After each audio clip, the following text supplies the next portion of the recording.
I never thought I'd ever recommend an Android Wear smartwatch for fitness, but it seems a company finally decided to do something about it.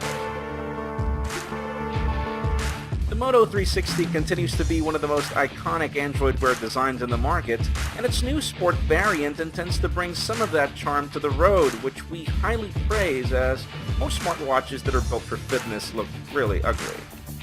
This actually extends to the packaging, which looks almost identical to the box that we saw with the second generation Moto 360.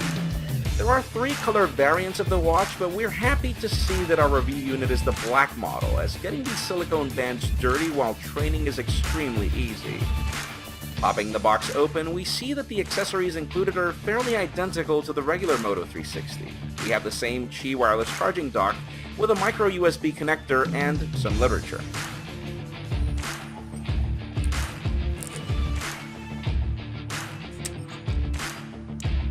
This is actually an odd 45mm watch that matches the Huawei watch in its size, and it's a tad smaller than the larger Moto 360.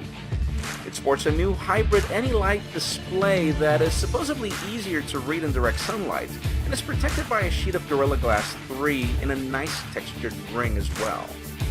The watch is IP67 water and dust proof, and the silicone band surrounding it is soft to the touch, but also non-removable, something that makes us worry as to the durability of this watch.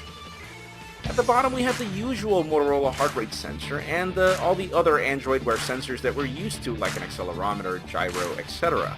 But what makes this watch stand apart is very deep within, as this is one of the few, if not only the second Android Wear smartwatch with GPS connectivity. The rest is pretty much your average Moto 360 with the same Snapdragon 400 processor, 4 gigs of RAM, and a 300 mAh battery, and yes, your beloved flat tire as well. So far, I'll admit the watch feels really light on the arm, which is essential if you're going to use this for running, but we're going to give this watch its deserved Pocket Now Fitness treatment over the next coming weeks, so make sure you chime in the comments over any particular test that you would like us to conduct, or any fitness application that you would recommend we use. While you're at it, make sure you